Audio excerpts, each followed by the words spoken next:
হৈছে কি আমি খুব দুখ পাইছোঁ অসমত কোচ ৰাজবংশীসকলৰ কি ভূমিকা আজি সকলোৱে গম পায় অসমৰ প্ৰত্যেকটো প্ৰান্তৰ সমাজ বিভিন্ন বুদ্ধিজীৱীয়ে গম পায় আমি অসমীয়া স্বাভিমান অটুট ৰখাৰ ক্ষেত্ৰত কোচ ৰাজবংশীসকলৰ কি ভূমিকা কিন্তু শেষত আমি দেখিবলৈ পালোঁ কেৱল ব্যক্তিকেন্দ্ৰিক আৰু হিটলাৰী শাসনৰ দৰে শাসন চলা অসমৰ মাননীয় মুখ্যমন্ত্ৰী ডক্টৰ হিমন্ত বিশ্ব শৰ্মাৰ একনায়কত্ববাদৰ কাৰণে আজি এই ধৰণৰ অৱস্থা হৈ আছে আৰু অসমখন পৰৱৰ্তী কালত যে অসম হৈ থাকিবনে নাই তাৰে কিন্তু এটা শংকা আমি অনুভৱ কৰিছোঁ কাৰণ আজি 50-ৰ পৰা 60 লাখ কোচ ৰাজবংশী মানুহ থকাৰ পিছতো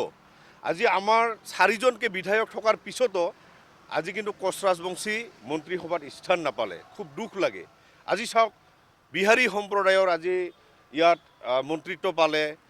মাৰোৱাৰী পালে প্ৰত্যেকটো জাতি জনগোষ্ঠীৰ মানুহখিনি পালে কিন্তু কোচ ৰাজবংশী ইমান চেক্ৰিফাইচ কৰাৰ পিছতো কোচ ৰাজবংশী ইমান জনসংখ্যা থকাৰ পিছতো আজি কিন্তু কোচ ৰাজবংশী এজন মন্ত্ৰিত্ব নাপোৱাত আমি কিন্তু খুব দুখ পাইছোঁ সেইকাৰণে আমি আপোনালোকৰ জৰিয়তে এটাই আহ্বান কৰিব বিচাৰিছোঁ বিজেপি এজেপি যিবোৰ মিত্ৰজোঁটত থকা যিবিলাক কোচ ৰাজবংশী নেতৃত্ব আছে বিভিন্ন দল সংগঠন আমি অতি কম সময়ৰ ভিতৰত আমি একত্ৰিত হ'ম কাৰণ এই ধৰণৰ হিটলাৰী শাসন চলোৱা ব্যৱস্থাটোক আমি যদি আমি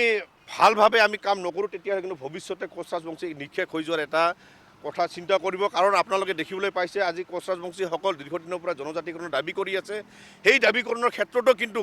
কোনোবা এটা জাতি জনগোষ্ঠীক সন্তুষ্ট কৰাৰ কাৰণতে কিন্তু এই ধৰণৰ ব্যৱস্থা কৰি আছে যাৰ কাৰণে আমি প্ৰত্যেকবাৰে কোচ ৰাজবংশীসকল কিন্তু যি সাংবিধানিক অধিকাৰৰ পৰা আমি বঞ্চিত হৈ আছোঁ পঞ্চায়ত নিৰ্বাচনৰ 100% পৰিব আমাৰ এটাই কথা আমাৰ যোৱাকালিৰ পৰাই আমাৰ সদৌ কোচ ৰাজবংশী ছাত্ৰ সন্থাৰ নেতৃত্বত আমাৰ ঐক্যমঞ্চৰ আন্দোলন আমাৰ ঘোষণা হৈছে বঙাইগাঁৱত 13 তাৰিখে ইয়াত হ'ব জোৰ সমদল কাৰ্যসূচী আমি আৰম্ভ কৰিম আৰু 7 জানুৱাৰী তাৰিখে আমাৰ শ্বহীদ দিৱসৰ পিছত আমি জংগী আন্দোলন আমি আৰম্ভ কৰিম এটাই কথা আমি কোচ ৰাজবংশীসকল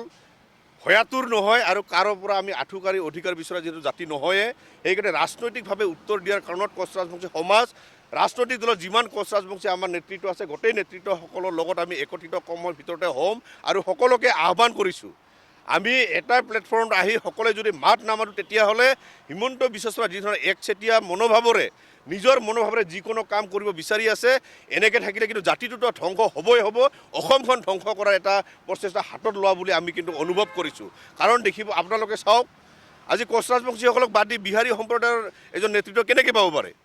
আজি যদি বিহাৰী সম্প্ৰদায় পাইছে ভাল কথা আমি কোচ ৰাজবংশীটো এজন পাব লাগে আমাৰতো যোগ্য ব্যক্তি নথকা নহয় আজি হেমাংগ ঠাকুৰীয়া আছে এইফালে পৰমানন্দ ৰাজবংশী আছে উৎপল বৰা আছে দীপ্তিময়ী চৌধুৰী আছে ইয়াততো যোগ্যৰ কথাটো নাহে ইমান গোটেইখিনি অযোগ্য হ'লে MLA কেনেকৈ হ'ব পাৰে তো তেনে ক্ষেত্ৰত মুখ্যমন্ত্ৰী ডাঙৰীয়াক পুনৰ আহ্বান কৰিছোঁ এজন কোচ ৰাজবংশীক সদস্য মন্ত্ৰীসভাত অন্তৰ্ভুক্ত কৰিব লাগে আমি 26ৰ কাৰণে নহ'লে কিন্তু এইখন চৰকাৰ আৰু পঞ্চায়ত ইলেকশ্যনত কিন্তু আমি তাৰ কিন্তু উত্তৰ দিয়া হ'ব